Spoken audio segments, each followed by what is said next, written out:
From the headquarters of Ramsey Solutions, this is the EntreLeadership podcast, where I take calls from leaders like you about what it takes to win at any stage of business and leadership. I'm Dave Ramsey, your host, with over 30 years of experience leading in the trenches right alongside you.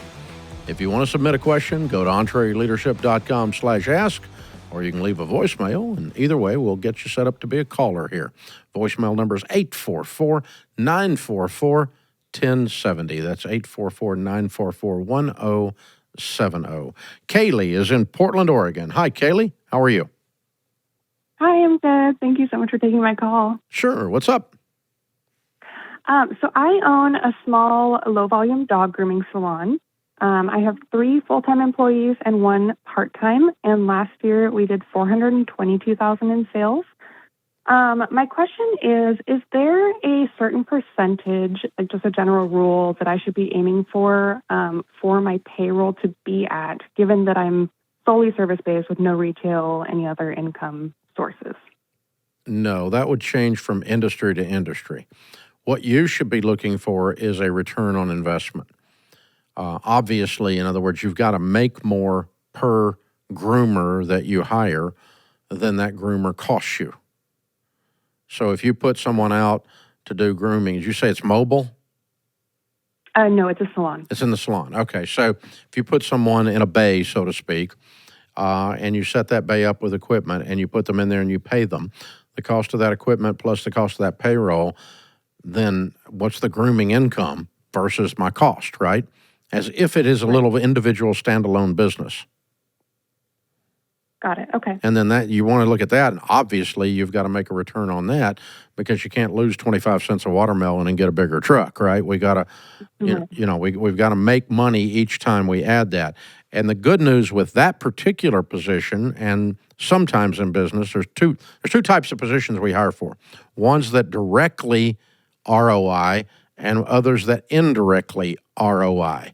Direct ROI is like that. Like you hire a salesman, they're on commission and salary, and they sell X number of dollars, and they cost you Y number of dollars, and the difference is called profit, right? That or a dog groomer, they're going to bring in, you said you had 4 people, so maybe they're bringing in $50,000, $75,000 a year, and they're costing you $25,000 or $30,000 a year, or whatever it is, right? And so I'm making a spread on each of the hires. That's an easy hiring decision once you've got those numbers figured out. And as long as you've got enough dogs coming in, enough volume coming in to keep everybody busy, you can add those for days, right? You can keep adding and adding and adding as long as that happens, as long as you got space. But the main thing is if you got enough business to keep them all busy. If you do, then you're going to make money on every one of them. The other type of hire is the harder hire in terms of financial analysis or mathematical analysis, and that's the indirect hire, meaning like my personal assistant doesn't create revenue, but she does work that I don't have to do. That allows me to go create revenue. You follow me? And so that becomes a profitability of the overall company then with your indirect payroll people, and that's like accounting or marketing marketing they usually cost justify themselves. But anyway, you're looking for something that when the type of position doesn't lend itself to cost justify itself standalone, like an indirect, like I'm talking about, then you've got a more difficult thing to analyze, and you got to look at the overall profitability of the company, and can we use up some of our profit to get this work done to protect us or cause the other people in the business to make more money.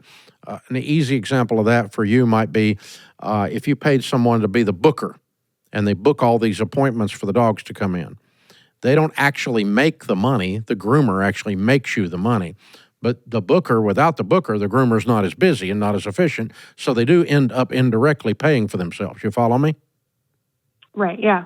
So, but yeah, you just keep all of that as a total in your profit and loss and go, okay, obviously, I've got to make more than anyone here.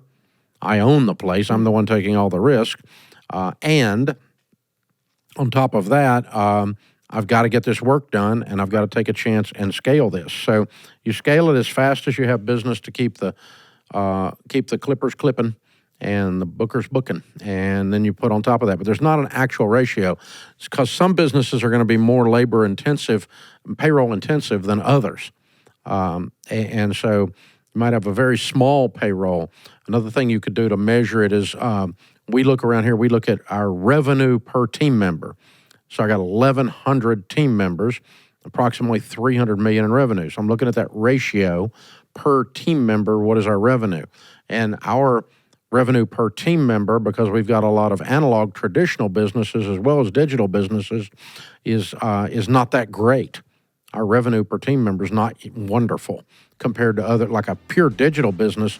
Their revenue might be 10 times what ours is per team member. And that does end up affecting profit too as well. But it's a decision on how you're going to build the business. And in your case, you won't have a choice. You've got to have the groomers to grow it. So good question. Good question. Sounds exciting. Sounds like you got a good deal going there. Hey, thank you for calling in. This is the EntreLeadership Podcast. I've been running a business for over 30 years, and technology has changed a lot. Now the hot topic is AI.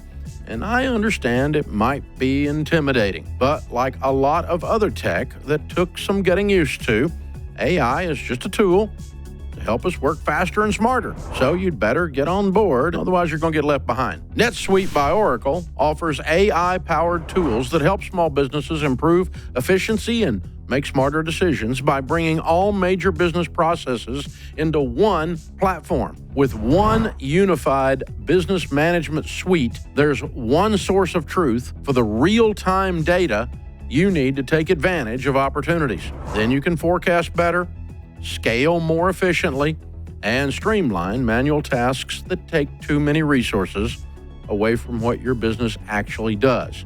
So join the more than 41,000 businesses, including Ramsey Solutions, that trust NetSuite to help tackle some of their biggest challenges. And right now you can download the CFO's Guide to AI and Machine Learning at netsuite.com/Ramsey. It's free at netsuite.com/Ramsey. Hey, business owners, our new book, Build a Business You Love, is now available for purchase. We're going to teach you how to master the 5 distinct stages that all businesses go through, no matter the industry you're in.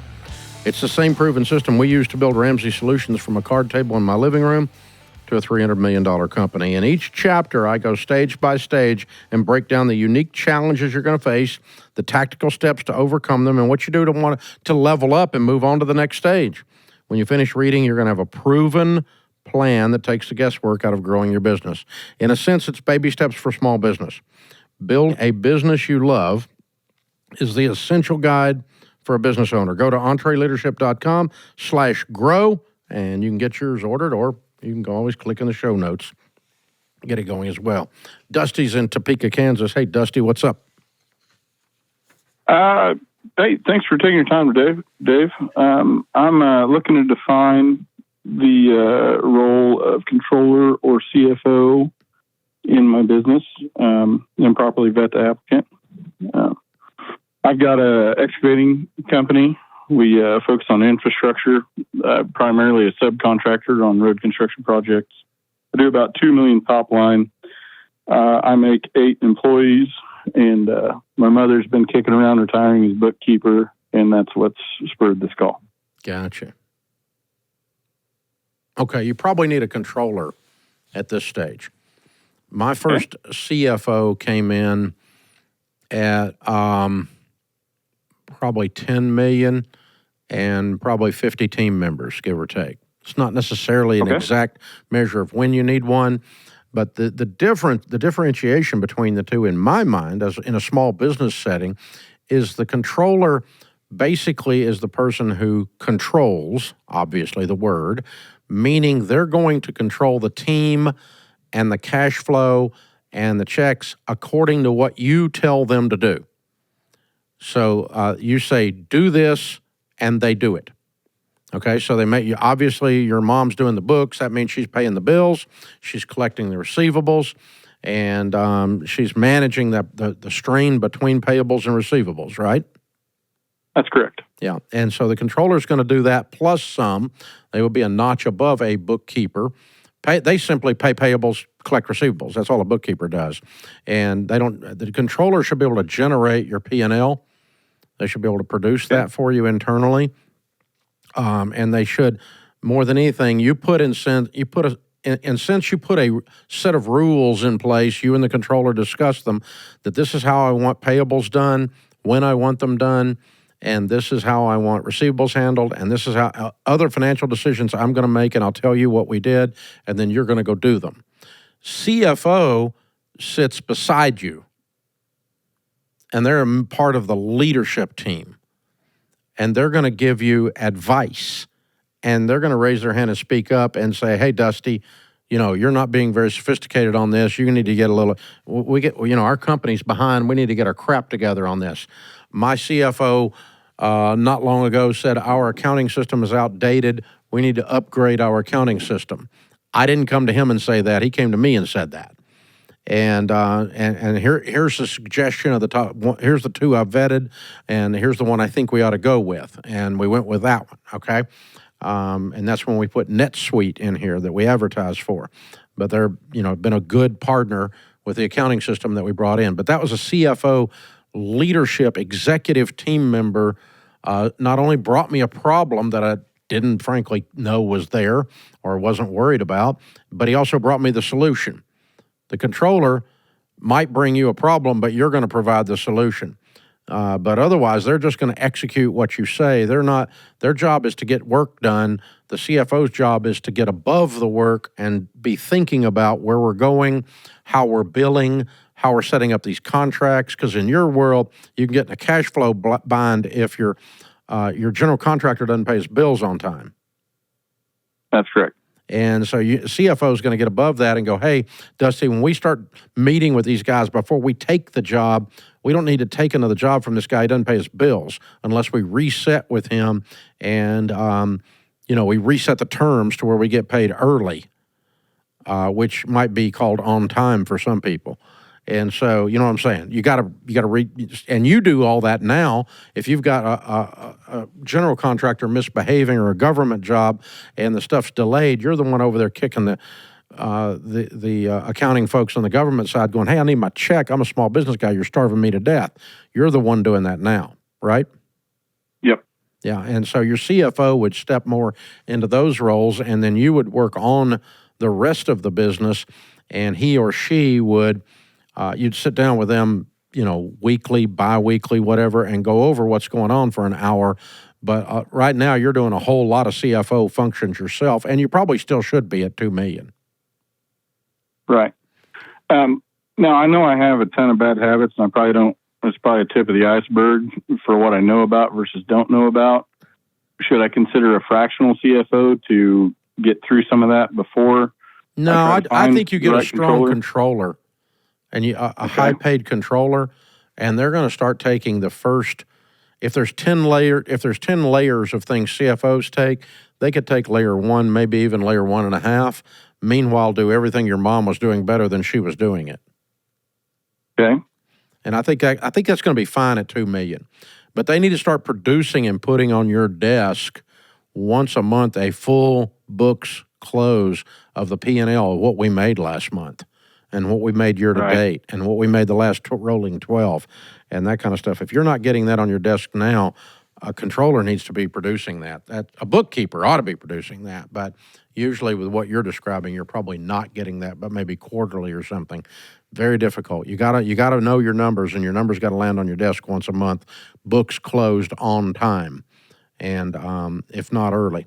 So our books around here close and have for, almost 20 years, are closed by the 15th of the month following. We know exactly what happened March 15th of everything that occurred in February, as an example. We know exactly what happened April 15th of everything that occurred in March in detail. They're closed. Everything's closed out. We know what cash came in the door, what receivables are still outstanding.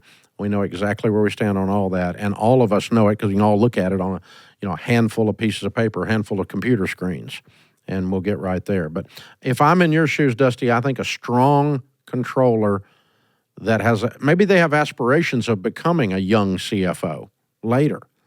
You could grow them into it. That would be possible. But I had a bookkeeper that became a controller, and she's been with me almost 30 years now. And I've hired her new bosses as we went along because she was comfortable at the controller level and didn't want the CFO level. And so we brought in very sophisticated CFOs to be her new bosses instead of me over the years, her new leaders instead of me over the years. So, and she's fabulous, by the way. So, good question, sir. Very good question. Appreciate the clarification, and sounds like you got a good business running there. Proud of you. This is the EntreLeadership Podcast. If you've listened to this podcast for very long, you know I hate things that feel like corporate America, and I've tried to keep them out of my business as an entrepreneur. Sometimes that's kept me from doing good things that I should have done that were a little bit more sophisticated, better processes or strategic thinking or whatever. But I just never wanted to be caught up in this, where some policy or bookkeeping or legal was telling people, accounting told us we couldn't do it. Legal told us we couldn't do it. Oh, shoot me. And so I've resisted things like annual reviews with employees. Well, you need an annual review, but if that's the only time you sit down and talk about what's going on with that team member, then you're a crummy leader. And that's what happens in corporate America a lot. You get told once a year, you suck or you're awesome. Maybe you ought to tell people that they're doing something right or wrong every week, every day. Maybe you ought to pull them aside right after a project and say, good job. Maybe you ought to pull them aside after a project and go, we could have done that better, and here's where we missed it, and so on. So one of the things that falls into that bucket that I have resisted was this thing called having a job description. Because everyone that works at Ramsey, we have a core value that says we're all self-employed. Meaning if something needs to be done, do it. If you see a customer wandering around looks lost, I don't care what your job is, help them. That's your job because you're one of the owners emotionally of this place. So job descriptions set people up to say, well, that's not my job. That's so-and-so's job. And they walk right past a dissatisfied customer and don't take care of them and miss the chance to surprise and delight. And so I don't like job descriptions in a corporate mentality set. So I found a thing early on. A friend of mine in the career space said, use a KRA. And I said, what's a KRA? He said, a key results area. And so 25 years ago, we started using KRAs at Ramsey because I like the idea of everyone being aligned on what winning is. So if I hire someone to, do the accounting like we were talking about a while ago, and I want the books closed by the 15th of the month, and the books are closed, and all the stuff balanced, everything's budgeted, and everything's balanced. I've got all the reports out by the 15th of the month, then you win. If they're not done by the 15th of the month, you're not doing your job because that's like your job. That's your key result area. In the old days, we used to have a receptionist. Her title was Director of First Impressions. The lady at the front desk at Ramsey today does not answer a phone anymore, but we used to have someone at the front desk that answered the phone and would also greet you back in the day. Old style, right? And the Director of First Impressions, what's your job? 3 things: greet guests and make them welcome, answer the phone within 2 rings. So if I called our office and it rang 3 times, I'm like, what's going on? Why aren't you answering the phone? Well, I was greeting the guest. Yeah, but you got to answer the phone in 2 rings. Because a business that doesn't answer the phone in 2 rings, somebody's not home. You think you're calling Comcast or something.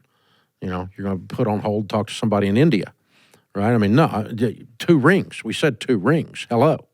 That's not it, so doesn't cut it. And so that was her KRA, a key result area. If you're doing the key result area, you're winning. If you're not doing the key result area, even if you're doing something else, you're not winning because you were hired and we both initialed the bottom of the page and are aligned that this is role clarity, this is what we're doing. Everyone on the team knows what they should work on and what's expected of them and how their work fits into the big picture. That's role clarity. And role clarity is vital for an organization's success. It helps folks focus. It helps the team avoid confusion. It helps avoid conflicts because everybody knows what everybody else is supposed to be doing and they know what they're supposed to be doing. And just think football team. The guy who's the defensive end, his job is not running back. That's not his job. The running back's job is to be the running back. And the defensive end knows that. The running back knows that. The quarterback knows that. The center knows that. Everyone knows that. And everyone knows what everyone's job is. And if they happen to drop the ball, no pun intended, then everyone knows they can pick it up and run with it. But that's because a ball got dropped, not because everyone was doing their job. It creates momentum and everything moves faster when there's lots of role clarity. Teams that work in sync, they look like a flock of geese. They look like a herd of buffalo coming down the plains. It's all in sync. There's this motion as if there was a current to it. And everything's moving forward and speeding and speeding up and speeding up and speeding up. And it clears blockers when you've got role clarity. It's easier to get answers and approvals. Everything moves faster. It moves at the speed of trust. There's better teamwork because there's a lot of we instead of me. We got to get this done. We got to get the ball in the end zone. I'm going to block for you. If you come in here, I'm also going to grab your arm and throw you into the end zone if I have to. What is it we got to do? We're going to work together to get there. So a key result area is what every team member is responsible for in their normal, everyday workload. And that is vital to running a business, particularly a small business. You can also have job descriptions. This includes requirement, detailed role responsibilities, skills needed to do the jobs. This is the type of stuff that's used in a job posting. It doesn't require ownership. You check a box of the work you do. KRA is what you do as a part of the team. That's different than a corporate job description. I mean, we have a few of our leaders that use job descriptions in addition to KRAs, but everyone has a KRA. It's mandatory. If you don't have a KRA in your personnel file signed by you and your leader, you both have a problem because that's mandatory here. It's what we do. So what we do to create a KRA is pretty simple. We put the name and the title down. We put a summary sentence of what the role does. We put 2 to 4 bullet-pointed KRAs. This is what winning looks like. If you're going to take someone bowling, don't turn out the lights. There's a lot of noise, but you can't tell if you're winning. But if you can count the pins still standing because the lights are on and the goal is knock those pins down there down, then you can tell if you're winning or not. We don't want just noise and chaos. We're trying to actually win the freaking game. And then 3 to 5 bullet points below each key result statement that shows what it will look like, what it will take to make that area successful. And then they can come in and go, look, this is in my way. This is a blocker for me to do my KRA, Mr. Leader, Mrs. Leader. I need some help with this problem I've got over here. Okay. That's a valid thing to bring into your, your weekly rhythm, your weekly accountability meetings. Valid thing to do. So if you want to download a free KRA template, click the link in the show notes. We've got one built on EntreLeadership Elite, and we'll drop this in for you for free. Any of you can get it.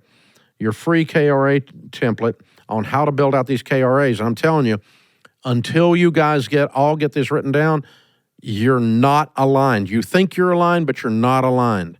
It's like when first time you do a budget in your personal stuff, you have no idea what you're spending on groceries, and it'll blow your freaking mind. It's more than you thought. And when you sit down, you go, oh, my goodness. When you sit down with some of these people, they're going to tell you they thought they were doing something and you thought they were doing something else, and that's why you were frustrated and they were frustrated. Get aligned on what winning looks like. So download this free KRA template, click the link in the show notes, and that'll help you get done and help you get this role clarity stuff moving. It's vital for a winning culture. It's vital for communication and trust, and it will move the needle for you. It's free, by the way. Did I mention it's free? Free. Go download it. This is the EntreLeadership Podcast. Hey guys, if you want to help us out, you can do so. You are our only marketing hope. There's no marketing budget for this show. You're it. Now, seriously, you got to help us.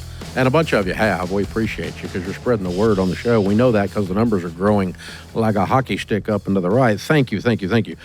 Here's how you can help us. Subscribe to the show. Click the follow button. do the full subscription, leave a nice review, share the show. If you're listening or watching on a format that's got a share button, or just cut out the link and send it to a buddy and go, hey, watch this show.